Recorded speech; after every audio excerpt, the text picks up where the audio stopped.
Belfast City Hall has been illuminated in red in a show of support for those campaigning for greater protections for Irish-language speakers in Northern Ireland. Around 200 activists gathered for a colourful and noisy demonstration as the landmark building turned the colour of their movement late on Saturday afternoon. The decision of councillors to use the lights to back a cause at the heart of Stormont's power-sharing impasse has proved controversial. "This is incredibly important for us. This is a physical beacon for equality in this city."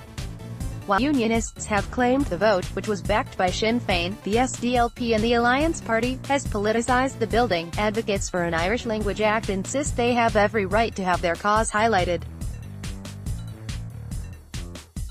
The Irish language has emerged as the key obstacle preventing the restoration of power sharing in Northern Ireland.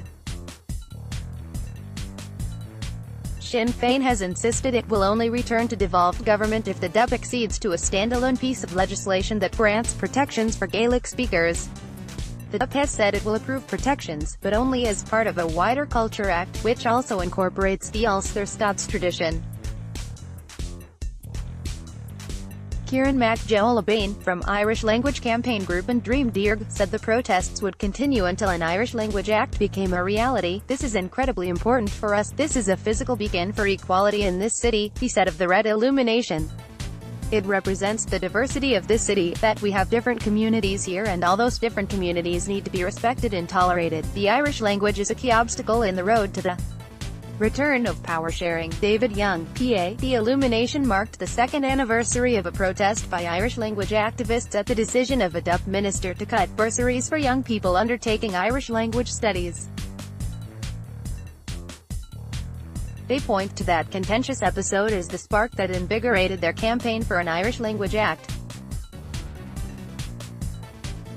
Campaigners insist an act was promised in the 2006 St Andrews Agreement that paved the way for the DUP and Sinn Féin to enter a historic power-sharing arrangement at Stormont. The DUP contend that it did not sign up to an Irish Language Act in 2006, and the commitment was instead the product of a non-binding side deal between Republicans and the UK government. Mr. MacJoel added, "The parties are going to reconvene for talks at some stage, and when they do, the first item on the to-do list, it is most certainly the issue of Irish language rights.